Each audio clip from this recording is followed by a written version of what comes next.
So, one morning I wake up on my old couch. No, it's not a cozy couch with pillows and a blanket, but a piece of Soviet history that's uncomfortable even to sit on. And in that moment, it feels like my life is just another episode of a comedy series where the main character is unemployed and the biggest loser of all.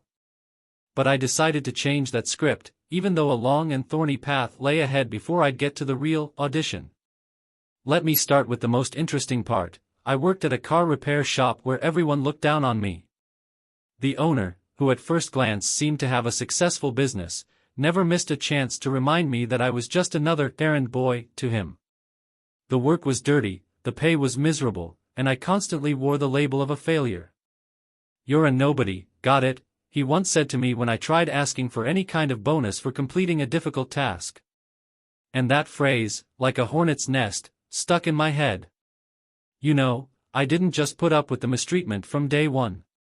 For the first year, I really tried to convince myself that everyone lives like this, and that maybe, someday, an opportunity might come along. I even considered going abroad, searching for options to escape from this hell.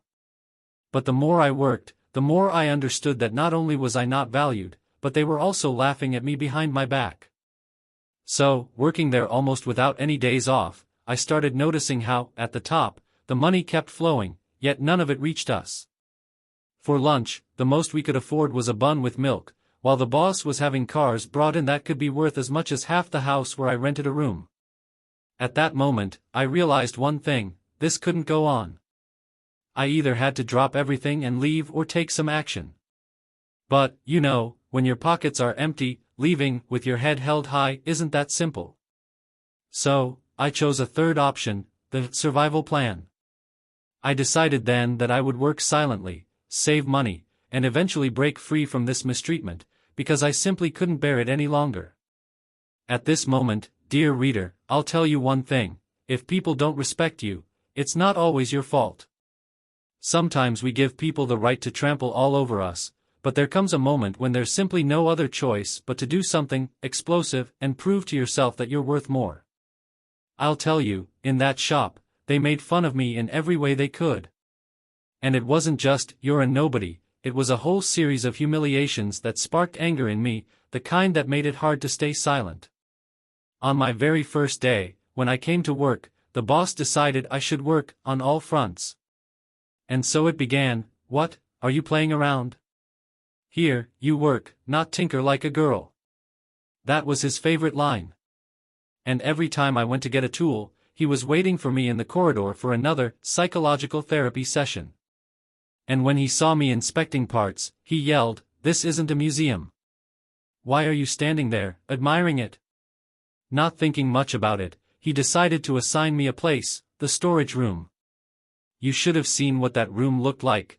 It smelled of old rags, dust was half an inch thick, and in the corner was a forgotten box with some spare parts. The door didn't even close properly, and the draft would bring in whatever it could. In that atmosphere, I spent my first month sitting in my kingdom with a pile of dirty tools that I had to clean. And you know what the most interesting part was? One day I decided to ask if I could at least move the table to make the workspace a bit more comfortable. He looked at me with such mercy and said, "You want comfort? Then you can take your things to the dump, there you'll have your kingdom, and you can sit wherever you want." Everyone laughed, even those I considered to be a bit decent. That laughter tightened something inside me even more. What's interesting is that when help was needed, he always chose me. It happened one late evening, when everyone had already left, and a high-profile client's car just wouldn't start. Who ran out in the middle of the night to clean spark plugs and change filters? Of course, your humble servant. But when I showed up the next morning, no one even said thank you. Instead, he arrogantly said, "You look like a homeless guy after last night's party." And there I stood, dirty from a night's work, listening to his answers to all my life's questions. Every time he said I was nobody here, it just made me angrier. Not at him, but at myself, for even coming there. Because, let's be honest, back then I was just scared to leave. I thought, what would come next? Who would hire me? But one day, at the peak of his inspiration, he decided to add a bit more celebration to this festivity of life. It was a Friday morning, when he ordered me to clean the entire garage thoroughly. I started as usual, mopping the floor, arranging the tools, and he came over and said, "No, what are you doing? Not like that. It has to shine. Take a toothbrush, maybe that way you'll understand what real cleanliness is." Next to him stood my colleagues, laughing, and someone even suggested taking a small toothbrush so I wouldn't miss a single corner. I felt the blood pounding in my head so hard that my hands started shaking, but I kept silent, because what could I have said? But here, dear reader, let me tell you something: never let yourself be destroyed. Why? Because all those humiliations, I think, work to your advantage if you remember them and use them when your time comes. So, leaning on that toothbrush, I promised myself one thing: soon, the day would come when I would pay him back, and then some. So there I sat, in my living room, the storage room, savoring the smell of oil and dust, and I began to understand: silence was my best weapon. I no longer argued, no longer explained, no longer asked. He could call me names, laugh at me, make me scrub the floor with a toothbrush. I remained silent. Do you know what I was doing? I was gathering information. I watched how his wealthy clients came, handing over large sums for repairs that we could have done for cheaper. I even wrote down in a notebook what parts they bought and what he spent on. It became my real hobby, observing, gathering, and recording every injustice and every fake aspect of that place. Over time, I learned more than I wanted. It turned out he was cheating not only the employees but also the customers. A client would come with a problem, we'd fix the car, and a week later the same issue, because the parts used were cheap ones that broke easily. The person would pay twice, 3 times for the same work, and he just laughed, glad his helpers couldn't figure out how to use their tiny brains. And then I realized he thought we were complete idiots. Do you think I just gritted my teeth and put up with it? Of course not. I started planning a way to get out of this situation with maximum gain. But you know, in things like these, you always have to act carefully. I couldn't just leave that job, but I had to do it in a way that all the humiliating moments I had endured would become part of my rise. So I began exploring opportunities. I learned about the prices of tools, suppliers, and how to serve clients better. I watched how he led his business negotiations. He liked to talk in front of us, thinking we didn't understand anything.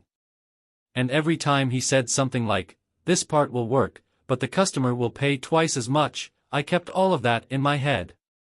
And so one day, when he called me into his office for yet another life lesson, I decided to help him.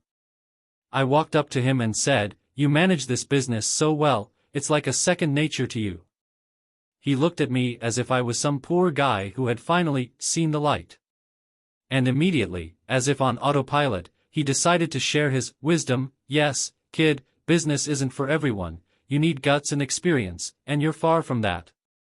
That was the moment I realized, the time had come. But in reality, I didn't say anything to him. I just looked him in the eyes and remained silent. Of course, he thought it had finally broken me. But in fact, it was just the beginning. Because silence is the strongest answer to his mockery. And here, friends, I'm sure many of you have also felt like a small cog in a big machine where people push you around however they want, and you put up with it because you see no other way out. But remember, silence doesn't mean defeat. On the contrary, it's a signal to those who decided to humiliate you that you're not on their level, but higher. So whenever you can, use silence as a weapon. It makes those who underestimate you stop and think and start to worry. And what did I do next? I went home, took out my old notebook, and started writing my own plan. A plan to break out of this wheel of humiliation and build something of my own.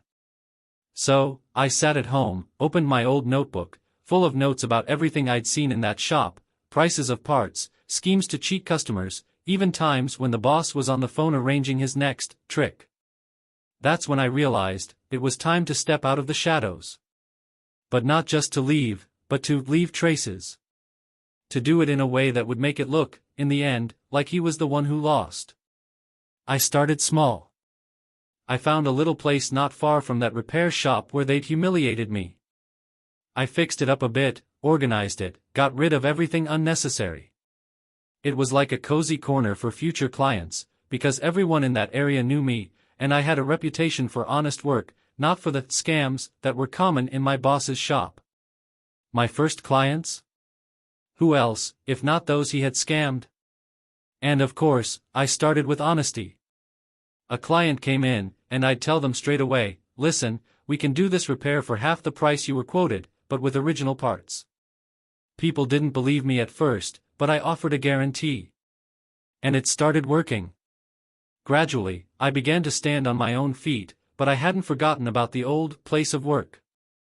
As I tightened bolts, my former colleagues kept getting orders to scrub the floor with a brush and put up with new rounds of humiliations. I noticed how they started coming to my shop, asking, hey, maybe you have a spot? And here was my turn to play boss.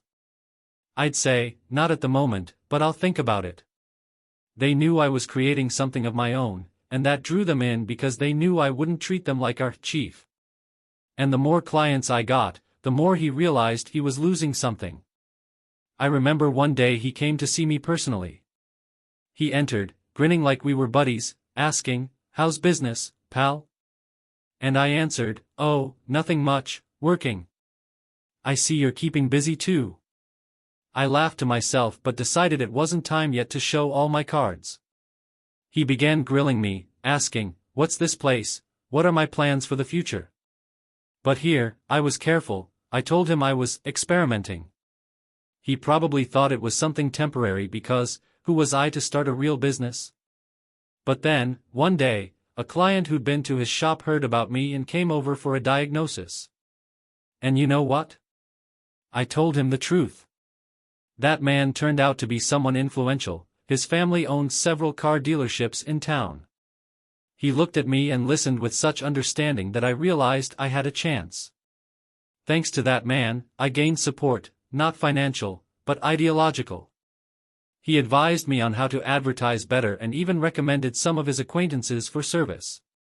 Now my clients were serious people, and I became known for honest work. And so, from that little storage room where they made me scrub the floor with a toothbrush, I grew to have my own shop. But this was not the end. Because I decided it was time to show my boss how I had become the kind of person he always despised. A few months passed, and my business started to thrive. Rumors spread quickly, and people started talking about me as the quiet guy who put his boss in his place. But the most interesting thing was that more and more often, clients would ask me, and could you tell me how to do this better? This was, a kind of revenge, showing that I could do it better than the one who kept pushing me down into the dirt. But I waited for the moment when I could step into his territory, not just as a former employee, but as someone he'd have to respect. And then the day came. I entered his office, no longer with my head down, but with confidence. I saw his surprise when I told him I'd come to negotiate a partnership. He was shocked, but in his style, he tried to defend himself immediately, pretending he wasn't interested in me. So, what do you want? As if trying to make me a laughingstock. But this time it was different because I didn't come for his approval, but to show who really had the power. I told him, remember when you said I'd never achieve anything? Now I have more clients than you, and I'm here to give you a chance to work together. If, of course, you can stand honest rules. He looked at me nervously, as if not believing his own ears. But I was serious. I showed him papers about clients who were ready to sign contracts with me and about the new premises I rented to expand the shop. And here the most interesting part began. He didn't even try to humiliate me, he just asked, why did you come back to me? And I answered that I hadn't come back to him, but to remind him of what real work looks like, and that even a nobody can become somebody if they believe in themselves and do everything right. That was the moment I realized I had won. Not because I'd taken clients from him or earned more money, but because now I stood before him as an equal. He understood that all those years I spent in his shop, I wasn't just mopping floors and sitting in the storage room, I was learning, memorizing every one of his moves, every little thing he used to put me down. And all of that helped me become who I am now. In the end, I told him, "Thank you for the lessons, it was a good experience." I turned around and left without waiting for his reply. And you know what the best part was? Now even his former clients started coming to me. They'd heard about how I worked and trusted me. That was the best recognition of my work. After leaving his office, I felt like life was finally breathing again at full force. I returned to my small but cozy shop, where everything was under my control, and I knew that I would never work for anyone else again. Every morning, I came to work with joy, convinced over and over that I'd made the right choice. But the most interesting part was that it didn't take long before my former boss began to lose clients, one after another. You understand, right?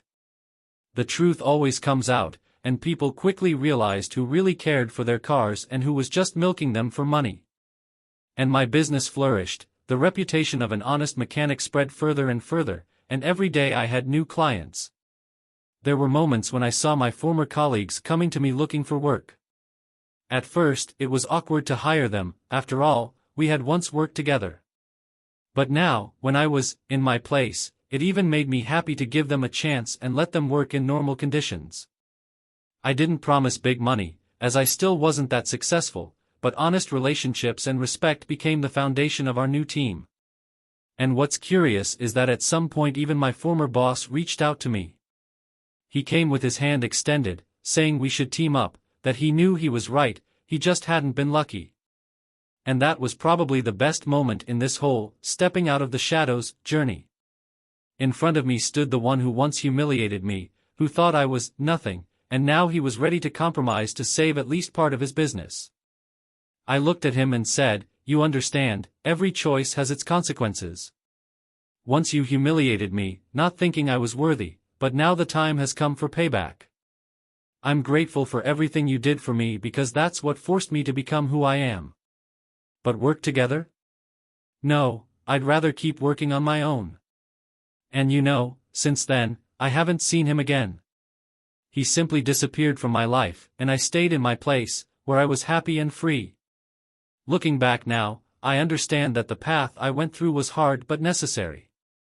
And although life sometimes throws people at us who think we're nobodies, we always have the chance to prove to ourselves and the world that each of us is capable of more. That we're not just what others think of us. And though my life was filled with humiliations, now I can proudly say, I chose my path and became who I always wanted to be. So, friends, if you ever feel that you're being disrespected or humiliated, remember, you always have a choice. And that choice can make you stronger, wiser, and bring you closer to what you truly deserve. Finally, I want to apologize. You know, I'm not a native speaker, so there might be some mistakes in the text. I use artificial intelligence to narrate, which helps me express my thoughts, but I'm still learning the language and trying to improve with each attempt. I hope you understand, and thank you for listening till the end.